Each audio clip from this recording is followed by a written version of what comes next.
ప్రభు అయిన యేసు నామం పేరిట మరి యొక్క పర్యాయం మీ అందరికీ వందనాలు. ఈ యొక్క మధ్యాహ్న కాల సమయంలో మరి యొక్క పర్యాయం మనం దేవుని యొక్క వాక్యాన్ని ధ్యానం చేసుకుందాం. యేసుక్రీస్తు తన బిడ్డలందరినీ కూర్చోబెట్టుకొని కొండ మీద చేసిన ఆ యొక్క ప్రసంగాన్ని కొన్ని మాటలను మనం జ్ఞాపకం చేసుకొని మనల్ని మనము ఆ యొక్క దారిలో ఉన్నామా లేదా అని క్వశ్చన్ చేస్తూ ఈ యొక్క వాక్యాన్ని ప్రార్థన పూర్వకంగా విందాం. చిన్న ప్రార్థన చేసుకుందాం. మహాపరిశుద్ధుడ జీవంగల నాయన యేసయ్య నీ ఘనమైన నామం ప్రభా, వందనాలు, స్తుతులు, స్తోత్రం స్తోత్రం స్తోత్రం చెల్లిస్తున్నాం ప్రభా. ఒక మనిషితో మనిషే మాట్లాడగలుగుతాడు కాబట్టి నాయన మనిషితో మాట్లాడుటకు నాయన ఇదిగో ఒక శరీరం దాల్చి లోకానికి మీరు వచ్చి ప్రభా ప్రతి ఒక్క బోధను ప్రభా స్వయంగా మీరు మాట్లాడి బిడ్డలకు తెలియపరుచున్నారు. అయితే నాయన వాడు ఈ మార్గంలో వెళ్ళాలని ఆశపడుతూ మార్గాన్ని సిద్ధపరిచి మీరు వెళ్ళి ఉన్నారు. ఇక బైబిల్ గ్రంథాన్ని మా చేతిలో ఇచ్చున్నాను నాయన, దాన్ని పాటిస్తూ నీ వెంబడి మేము వచ్చుటకు మాకు సహాయం చేయమని, ఈ దినం మేము చేయబోయే ధ్యానంకు ప్రభా మీరు ముందు నిలబడి మమ్మల్ని నడిపించమని నజరేయుడైన యేసు పరిశుద్ధమైన నామంలో ప్రార్థిస్తున్నాం తండ్రి, ఆమేన్. ఈ దినము ఇరుకు మార్గము, విశాలమైన మార్గం. కొండ మీద యేసు ప్రభు మొట్టమొదటిగా మనం మత్తయి 4వ అధ్యాయంలో చూస్తే ఆ యొక్క సాతాను వలన దేవుడు శోధింపబడి వాక్యంతో సాతాన్ని జయించాడు. అటు తర్వాత ఆయన కొండ కింద దిగి వచ్చిన వెంటనే అనేక జనం ఆయన చుట్టూ వచ్చి ఉన్నారన్నమాట. వాళ్ళందరూ కాపరి లేని గొర్రెవలే ఉంటున్నారు గనుక ఆయనకు ఎంతో బాధ కలిగి ఆ మల్టిట్యూడ్స్ చూసి ఆయన ఈ ప్రసంగాన్ని చేస్తున్నారన్నమాట. అందరు కూడా ఆయన ఏం మాట్లాడుతున్నాడో దాని ఆసక్తితో వాళ్ళు ఎదురు చూస్తూ ఉన్నారనమాట.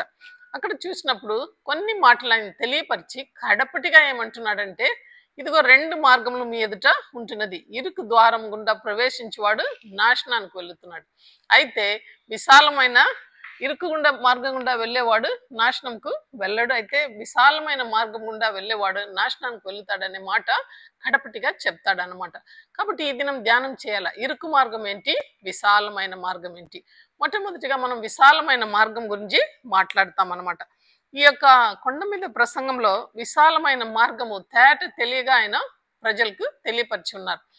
వాళ్ళు ఉల్లాసంగా ఉన్నారు, వాళ్ళకు సిలువ లేదు, ఆయన వాళ్ళ ఎదుట యేసుక్రీస్తు లేదు, ఈ లోకానుసారంగా వాళ్ళు జీవించేవారు అనమాట. ఇకలోక ఆశలన్నీ అనుభవిస్తూ వాళ్ళు వెళ్ళేవారు అనమాట. వాళ్ళకి ఎటువంటి సఫరింగ్స్ లేదు. అయితే లోకంలో వాళ్ళకి నిరీక్షణ పరలోక రాజ్యము, ఇటర్నల్ లైఫ్ అలాంటి తలంపులు ఏమీ లేవన్నమాట. కష్టాలు లేకుండా ఒక మార్గాన్ని వాళ్ళు కొనుక్కుంటున్నారు. అనేక మంది ఈ యొక్క మార్గాన్ని కోరుకున్నారనమాట. బైబిల్ గ్రంథంలో మనం చూస్తే మనకు సాదృశ్యంగా లోతు భార్య ఉంటున్నది. ఆది కాండంలో మనం చూస్తే ఆ యొక్క పట్టణము నాశనం అవుతుందని దేవుడు ఆలోచన చేసి తన స్నేహితుడైన అబ్రహాం తెలియపరుస్తున్నాడు. నేను ఇది తెలియపరుస్తున్నాను, ఈ పట్టణాన్ని నేను గంధకంతో నాశనం చేయబోతున్నాం, అగ్ని గంధకంతో అని సెలవిస్తుంటే తను గోజాడి అడిగినట్లు మనం చూసినాం. 50 మంది 35 మంది ఆఖరికి 5 మంది నీతిమంతులు ఉంటే ప్రభా పట్టణాన్ని నాశనం చేయవా అని గోజాడి అడిగినప్పుడు అబ్రహాం కోసము దేవుడు లోతును జ్ఞాపకం చేసుకున్నట్లు ఉన్నాడనమాట. అయితే ఈ జెనిసిస్ 19:26లో చూస్తే అక్కడికి వెళుతున్నాడు, దేవదూతలు వెళ్ళి ఆ లోతుకి హెచ్చరిస్తున్నారు. అయితే లోతు తన అల్లుల్ని అందరినీ పిలుస్తున్నాడు, అయితే వాళ్ళు ఎగతాళి చేస్తున్నారు, వాళ్ళు రావడం లేదు. అయితే అలాగా నిదానం చేసినప్పుడు 19:26 వచనములు చూస్తే వాళ్ళందరూ కూడా పరిగెత్తాలని ఆశపడి దేవదూతలు వాళ్ళని పట్టుకొని లాక్కొని బయటికి వస్తున్నారు. అయితే లోతు భార్య 19:26 వచనములు చూస్తే షీ టర్న్ బ్యాక్, ఆ యొక్క లోకం వెనక తిరిగి చూడొద్దని వాళ్ళు హెచ్చరిస్తున్నారు. ఆ యొక్క పట్టణాన్ని చూడొద్దని సెలవిచ్చినప్పుడు లోతు భార్య మనం చూస్తే ఆమె వెనక్కి తిరిగి చూస్తుంది అనమాట. అక్కడ ఉప్పు స్తంభంగా ఆమె మారిపోయినట్లు మన వాక్యము సెలవిస్తుంది. చూడండి, లోకం వైపు చూడొద్దు అంటున్నారు. అయితే ఆమె ఆశ, ఆమె హృదయం ఆ లోకం మీదే ఉండింది. తన యొక్క ఇంటిలో ఏం పెట్టిందో లేకుంటే మనకు తెలియదు, వాట్ ఈస్ హ్యాపెనింగ్ అనేది చూడాలని ఆశపడిందో ఒక మాట దేవుని నోట్ల నుంచి వచ్చిన తర్వాత దాన్ని మనం పాటించాలా. ఆ విశాలమైన మార్గాన్ని ఆ కుటుంబం కోరుకునింది. అబ్రహాం అయితే ఎంతో నీతిమంతుగా ఉన్నాడు, అయితే లోతు ఆ పట్టణంలో ఎవరిని కూడా రక్షించుకోలేకపోయాడు. తను, తన బిడ్డలు, తన యొక్క భార్య పరిగెత్తి వెళ్ళేటప్పుడు ఆ సమభూమిలో ఆ భార్య తిరిగి చూసింది, ఉప్పు స్తంభంగా మారింది. ఈ యొక్క మత్తయి సువార్త 5వ అధ్యాయంలో దేవుడు రూఢిగా మనతో మాట్లాడుతున్నాడు, మీరు లోకానికి ఉప్పై ఉన్నారని సెలవిచ్చాడు. ఇక్కడ చూస్తే ఈ విశాలమైన మార్గంలో వెళ్ళేవారు ఉప్పు స్తంభంగా నిలబడిపోయారనమాట. ఉప్పు దేనికి సాదృశ్యం అంటే ప్యూరిటీ. మన life should be very pure in this world.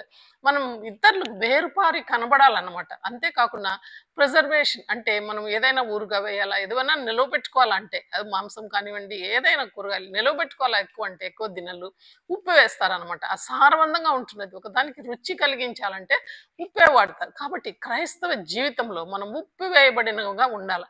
మనం ఎక్కడ ఉన్నామో అక్కడ వాక్య పరిచయం కానీ, హెచ్చరిక కానీ, బోధ చేయడం కానీ, వాళ్ళని వాడుకోవాలి. వాళ్ళని దేవుని వైపు తిరిగే వాళ్ళుగా మనం ఉండాలి. మనల్ని తిరిగి వాళ్ళు చూడాలి.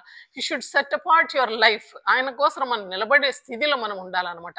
ఉప్పు వేయబడినదిగా ఉండాలి. అది సారం లేకుండా అయిపోతే కొన్ని దినాలు చూడండి, నీళ్ళు ఎవరిని అందులో వేసేసారు ఆ యొక్క ఉప్పు కుండలో అనుకో, సారం లేకుండా అయిపోతుంది. దేనికి పనికిరాదని వాక్యం సెలవిస్తుంది. అది తీసి పారవేస్తారు, దాన్ని తొట్టిలో వేసేస్తారు అనమాట. దేనికి పనికిరాదు. అలాగ మన జీవితము దేవుని వాక్యాన్ని మనం అనుభవిస్తున్నాం, అయితే దాని ప్రకారం మనం నడుస్తున్నామా ఒకసారి మనల్ని ప్రశ్న వేసుకోవాలి. ఇక్కడ ఉప్పు స్తంభంగా నిలబడిన లోతు భార్యను మనము చూస్తాం అనమాట. అటు తర్వాత రెండవదిగా మనం చూస్తే యొక్క జెనసిస్ 6:5 చూస్తే నోవపు ఓడ దినం. ఆ ఓడ దినములలో కూడా దేవుడు అందరిని రక్షించాలా, కాపాడాలా అనుగ్రహించి ప్రతి ఒక్కరికి దేవుని వాక్యాన్ని, సువార్తను నోవకు ప్రకటన చేశాడు. ఎన్ని రోజు చేశాడండి? 125 సంవత్సరం చేశాడనమాట. ఓడ సిద్ధపరుస్తూ. ఆయనే కాకుండా ఆయన భార్య, ఆయన బిడ్డలు, అల్లుళ్ళు అందరూ కూడా 8 మంది వాళ్ళు శ్రద్ధగా ఆ యొక్క ఓడను సిద్ధపరిచారు. ప్రతి ఒక్క జంతు జతలు జతలుగా వాళ్ళు పట్టి ఆ యొక్క ఓడలు ప్రవేశపెట్టారనమాట.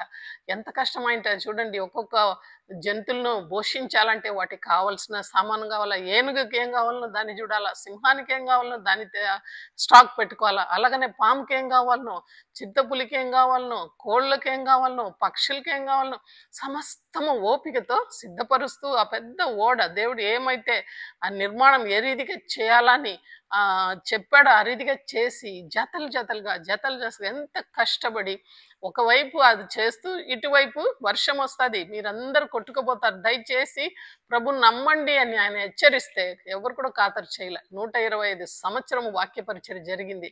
ఒక 8 మంది మాత్రమే ఆ ఓడలో ప్రవేశించారనమాట. అటు తర్వాత దేవాది దేవుడే ఆ యొక్క ఓడను ఆయన బీగాలు వేసినట్లు మనం చూస్తాం. వర్షం ప్రారంభమైంది, అందరూ వచ్చి నోవా నోవా అని కొట్టుకుంటే ఎవ్వరు కూడా లోపలికి వెళ్ళరు. ఎందుకంటే దేవుని తన చేతులారా ఆ యొక్క తలుపును మూసివేసినట్లు వాక్యం సెలవిస్తుంది. కాబట్టి 8 మందికి మాత్రమే ప్రవేశం ఉండింది. ఈ దినము ఈ విశాల మార్గంలో ఉన్నామా, లేకుంటే ఈ 8 మంది మాదిరి మనం ఇరుకు మార్గంలో ఉన్నామా? ఏ ఆధారం లేదు ఆయనకు. నోవకు బైబిల్ లేదు, పరిశుద్ధాత్మ ఆయనకు అభిషేకం లేదు. ఆ టైంలో ఒట్టి దేవుని మాటను డైరెక్ట్గా వాళ్ళు వాకింగ్ విత్ ద లార్డ్. దేవుడు మాట్లాడాడు, హెచ్చరించాడు, దాని ప్రకారం ఆయన ఒప్పుకొని ఆ మాటలకు లోబడి ఆయన కార్యం చేశాడు. Only 8 were saved. చూడండి, నరపుత్రులందరూ ఆయన నేను చేసిన దానికి సంతాపం పొందినాడని వాక్యం సెలవిస్తుంది. God was feeling very bird for creating human being అని అక్కడ వాక్యం సెలవిస్తుంది. అయితే నాశనం చేశాడు. అయితే ఒక 8 మంది మాత్రమే వాళ్ళు వెళ్ళగలిగారు. Only 8 were saved. అది ఒక ఇంకొకసారి మనం చూస్తే rich man and Lazar and rich man నూతన నిబంధనలు చూస్తే అది కూడా ఉపమానంగా చెప్పబడింది అనమాట. అక్కడ చూస్తే ఆ రిచ్ మ్యాన్ ఆయన మంచి ఊదా రంగు బట్టలు తరుక్కొని ప్రతిరోజు కూడా విందు భోజనాలు చేసుకుంటున్నాడు. మంచి మంచి మాంస భోజనాలు అన్ని తింటున్నాడు, ద్రాక్ష పండు తాగుతున్నాడు, అన్ని కూడా ద్రాక్ష రసం తాగుతూ తన జీవితాన్ని సుఖభోగంగా గడుపుతా ఉన్నాడు అనమాట. అయితే ఆయన వాకుల దగ్గర ఆ యొక్క బీద లాజర్ కూర్చొని కురుపులతో కుక్కలు ఆయన పుండులను నాకుతుంది. అలాంటి సమయంలో ఒక్క ప్లేట్ అన్నం ఆయనకు ఇవ్వలేకపోయాడు అనమాట. అయితే ఆ లాజర్ కూడా చనిపోయినాడు, ఆ యొక్క ధనవంతుడు కూడా చనిపోయాడు. ఒక్కరోజు కూడా ఆయన పరామర్శలే. అయితే లాజర్కి ఎక్కడ వెళ్ళినాడంటే అబ్రహాం రొమ్మును ఆయన అనుకున్నాడు. ఈ యొక్క ధనవంతుడు అయితే నిత్య నరకంలో పడి, అయా అబ్రహాము తండ్రి ఆయనను పంపించు, లాజర్ను పంపించి నాకు 5 మంది అన్నదమ్ములు ఉన్నారు, వాళ్ళు కూడా ఈ నరకంలో రాకుండా వాళ్ళకి ఆయన పోయి సువార్త చెప్పాలని ఈయన ఇక్కడి నుంచి మొరపెడుతున్నా. అయ్యా అట్లా కుదరదు, నీకును మాకును అగాధ పాతాళం ఉంటున్నది. అక్కడ ఉండేవాళ్ళు ఇక్కడికి రాలేరు, ఇక్కడ ఉండేవాళ్ళు అక్కడికి వెళ్ళలేరు. భూమి మీద వాళ్ళకి మోషే, ఏలియా అందరూ ఉండారు. వాళ్ళ మాటలు వాళ్ళు వినాలా అని చెప్తున్నాడు. అట్లా కాదు తండ్రి, చనిపోయిన వారి నుంచి ఒకరు లేసిపోతే వాళ్ళు వింటారు ఈయన గొజాడి అడుగుతాడు. అప్పటికి లాభం లేదు. ఆయన అది జరగదు. వాళ్ళు అక్కడ ఉండే వాళ్ళకే మాట వినలేదంటే చనిపోయిన వారు ఒకరు పోయి చెప్పినా కూడా ఏమీ లాభం నాయన చెప్పినట్లు వాక్యం సెలవిస్తుంది. నిజమే, యేస్వామి తిరిగి లేచాడు. తన యొక్క చేతులను చాపిస్తూ తామాకు చూపించాడు. నేను జీవిస్తున్నాను నాయన, నేను చెప్పినట్లు 3 రోజుల తర్వాత లేచినానంటే నమ్మలేకపోయారు శిష్యులు. అలాగనే ఈ దినం కూడా ఎవరు కూడా వాక్యంను విశ్వసించడం లేదు, దేవుని వెంబడించడం లేదు. అయితే ఒకరోజు మనం విడవబడతాం. ఆ యొక్క విశాలమైన మార్గంలో ఆ యొక్క ధనవంతుడు ఎలాగ వెళ్ళాడో అలాగనే అనేక మంది మనం వెళ్ళుచున్నాం. సజీవంగా యేసయ్య లేచి 40 దినములు అందరికి కనబడినారు. శిష్యులకు కనబడినారు, మరి మేడగదిలు కనబడినారు. 500 మంది ఒకేసారి ఉన్నప్పుడు కనబడినారు. ఎమ్మావూరు శిష్యులకు 2 శిష్యులు వెళ్తుండగా వాళ్ళ మధ్యలో వెళ్ళి తనని కనపరుచుకున్నారు. కాబట్టి అయితే ఎంత మాత్రం దేవుడు తను ప్రత్యక్షం చేసినప్పటికీ మనుషుల్లో మార్పు లేదు. ఆఖరికి అపోస్తులు అందరూ చేరి వచ్చినప్పుడు పరిశుద్ధాత్మ అభిషేకం వాళ్ళ మీదకి వచ్చింది. వాళ్ళు భాషల్లో మాట్లాడి వ్యాఖ్యానం చెప్పినప్పుడు అది కూడా ప్రజలు నమ్మలేదు. ఈ దినం మనం ఏ స్థితిలో ఉన్నాము ఒక్కసారి ప్రశ్న చేసుకోవాలా. దేవుడు అందుకే చెప్తున్నాడు, విశాలమైన మార్గం, దాంట్లో ఏం కష్టం లేదు, ఏం సాక్రిఫైస్ ఏమీ లేదన్నమాట. దాన్ని మనం ఒకసారి జ్ఞాపకం చేసుకోవాలి. అలాగనే ముందు కాలంలో ఒకసారి మనం చూసాము, ఈ బిలేయాం పరిగెత్తుతున్నాడు డబ్బు కోసం. నేను ఎలాగనో ఇశ్రాయేల్ను శపించాలని ఆయన తీరు మనసులో చేసేసుకొని ఆయన పరిగెత్తేటప్పుడు గాడిద మాట్లాడుతుంది. నేను ఇన్ని దినాలు నిన్న మోస్తున్నాను కదా, నువ్వు అది మాట్లాడినప్పుడు ఆయనకు తెలివి రాలే. అయితే ఎదురుగా దేవదూత ఖడ్గం పట్టి నిలబడినప్పుడు నీ మార్గం ఏంటి అని అడుగుతుంది. ఆయన విశాల మార్గం కోరుకున్నాడు. వాళ్ళు ఇచ్చే డబ్బు కోసం ఇశ్రాయేల్ ప్రజలను శపించేదానికి ఆయన వెళ్ళుచున్నాడు. దేవుడు ఆయనను హెచ్చరించి ఆయన రూట్ను మరుగు తిప్పినాడు అనమాట. ఇంకా మనము రెవల్యూషన్స్లో చూసినట్లయితే నువ్వు చల్లనైనను నులివెచ్చగా ఉండవని లవోదికయ సంఘానికి కూర్చి చెప్తాడు. మనలో కొంతమంది మంచిగా లోకానుసారంగా జీవించే వాళ్ళని చూస్తే వాళ్ళతో పాటు వెళ్ళిపోతాం. అందుకే దేవుడు అంటున్నాడు, దొంగలతో నీకు తోడు ఉంటున్నావు, నువ్వు వ్యభిచారులతో నీకు సహవాసం ఉంటున్నది అంటున్నాడు. ఆటల పాటలతో నీకు సహవాసం ఉంటున్నది. అయితే సిలువ మార్గం నువ్వు ఎన్నుకోలేదంటున్నాడు. కొంతమంది 2 మార్గంలో నడుస్తున్నారు అన్నమాట.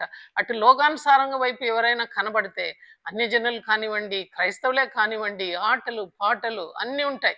అయితే దేవుడు వాళ్ళ మధ్యలో ఉండడు అనమాట. అందుకే దావీదు కీర్తన 1వ అధ్యాయము 4-6 దుష్టుల ఆలోచన చెప్పున నడువక, పాపుల మార్గంలో నిలువక, అపకాశలు కూర్చున్న చోట కూర్చోక, దివారాత్రి ఆయన వాక్యాన్ని ధ్యానం చేసి వారు ధనిలు అంటున్నాడు. మనం ఏ యొక్క సంఘానికి చెందిన వాళ్ళం?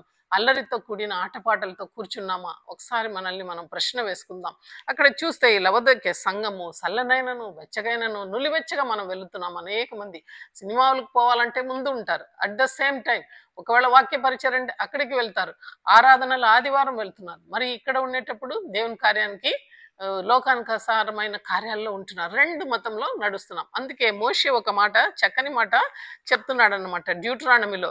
ఇదిగో ఈ దినము 2 ఈ ఆజ్ఞలను, జీవ మార్గము మరణ మార్గం 2 నేను నీ ఎదుట ఉంచి ఉన్నానని చక్కగా మోషే సెలవిస్తున్నాడు. మీరు కోరుకోండి అని వాళ్ళను హెచ్చరిస్తున్నాడు. డ్యూటరానమీలో మనం ఒకసారి నేను ఇంగ్లీష్లో చదివి వినిపిస్తాను. ఆ యొక్క మాటను ఆయన తెలియపరుస్తాడు అన్నమాట. ఇశ్రాయేల్ ప్రజలకు ఆ మాటను తెలియపరుస్తున్నాడు. మీరు కోరుకోండి, ఏ మార్గం మీకు కావాలా, జీవ మార్గమా మరణ మార్గమా? 2 మార్గం మీకు ఉంచబడి ఉంటున్నది. ఏదైతే మీది మంచిదో అది మీరు కోరుకోండి. చూడండి, see I have kept before you today life and good, death and evil అనమాట. లైఫ్ అండ్ గుడ్ అంటే మంచిది, జీవంతో కూడింది పెట్టి ఉన్నాను. నాశనకరము, death and evil. In that I command you today to love the Lord your God, to walk in his ways and to keep his commandments, his statutes and his judgments, that you may live and multiply, and the Lord your God will bless you in the land which you go to possess.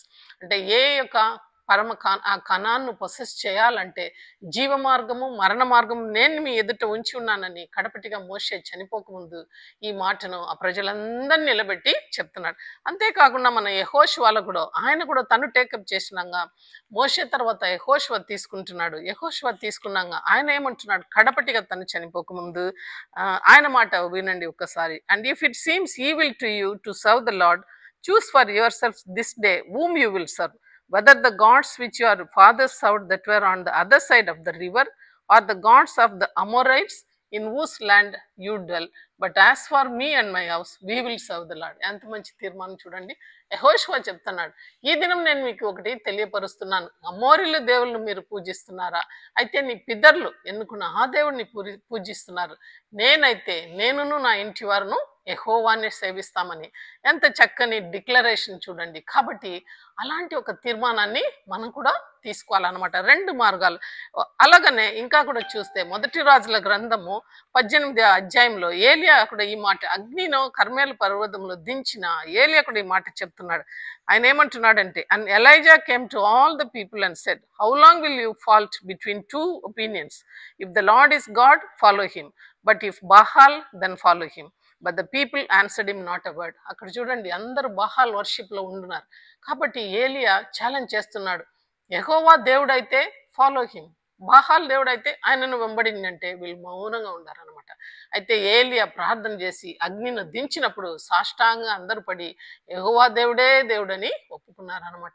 అయితే మనం తిరుగుబాటు జనాంగం, కొంతకాలం ఇరుకు మార్గంలో ఉంటాం, మరలా మనము విశాలమైన మార్గానికి వస్తున్నాం. యేసయ్య ఇక్కడ చూస్తే 5వ అధ్యాయం అంతటిలో ఏం మాట్లాడుతున్నాడంటే, ఇరుకు మార్గం గురించి కూడా కొంచెం ధ్యానం చేయాలి. కాబట్టి ఇదిగో మంచి మాట చెప్తున్నాడు అన్నమాట. ఆత్మ విషయమై దీనులైన వారు ధన్యులు, పరలోక రాజ్యము వారిది. దుఃఖపడి వారు ధన్యులు, వాళ్ళు ఓదార్చపడుదురు. సాత్వికులు ధన్యులు, వాళ్ళు భూమిని సుతంత్రించుకుంటారు. నీతి కొలకై ఆకలి దప్పిగల వారు ధన్యులు, పరలోక రాజ్యం వారిది అని చెప్తున్నాడు. మనుషులు మిమ్మల్ని హింసిస్తూ చెడ్డ మాటలన్నీ పలికి నానావిధ కష్టపెట్టినప్పుడు మీరు ధన్యులు, పరలోక రాజ్యం మీది. వాళ్ళు దేవుని కూడా ఆరాధన చేశారు. మనలో కొంతమంది దేవుని కోసం శ్రమ పొంది సిలువను ఎత్తుకొని ఆయనను వెంబడిస్తున్నాం. అందుకే పేతురు అడిగాడు, ప్రభా మేము సమస్తము వదిలి నీ వెంటబడి వస్తున్నాం కదా, మాకేముంది అని అడుగుతున్నారు. అయితే దేవుడు ఏమంటున్నాడు, ఆయనను 12 గోత్రాలకు ఆయనను జడ్జిగా, ఆ 12 శిష్యులను, అంటే యూదా ఇస్కరియోతు తప్ప ఇంకొకరిని ఎన్నుకున్నారు. వాళ్ళే అక్కడ మనల్ని తీర్పు తీర్చిట కూర్చోబెట్టబోతున్నారు. ఎందుకంటే పేతురు చెప్పాడు, మీ నిత్య జీవపు మార్గం నీ దగ్గర ఉంది కదా ప్రభా అని ఆయనను వెంబడించినట్లు చూస్తాం. పేతురు కానివ్వండి, పౌలు కానివ్వండి, ఇంకా స్టెఫెన్ కానివ్వండి, ప్రతి ఒక్కరు కూడా శ్రమల మార్గంను ఎన్నుకున్నారు. ఈ ఇరుకు మార్గం చూస్తే అనేక శ్రమల ద్వారా నేను పరలోక రాజ్యానికి వెళ్ళవలసి ఉంటున్నదని వాక్యం సెలవిస్తుంది. మనం ఇరుకు మార్గంకి వెళ్ళాలంటే మనకి ఇష్టం లేదనమాట. అయితే దావీదు సెలవిస్తున్నాడు, ప్రతి ఒక్కటి నీ వాక్యాన్ని నాకు బోధించు, అది నాకు పాదములకు దీపమును, నా త్రోవకు వెలుగై ఉండాలా ప్రభా అంటున్నాడు. నేను ఎల్లప్పుడూ నా నోటి నిండా, నా హృదయం నిండా నీ వాక్యాన్ని నింపుకుంటున్నాను. ఎందుకంటే నీ ఎదుట నేను పాపం చేయకున్నట్లు ఈ వాక్యాన్ని నింపుకుంటున్నాను అంటున్నాడు. ఎటువంటి మార్గం చూడండి.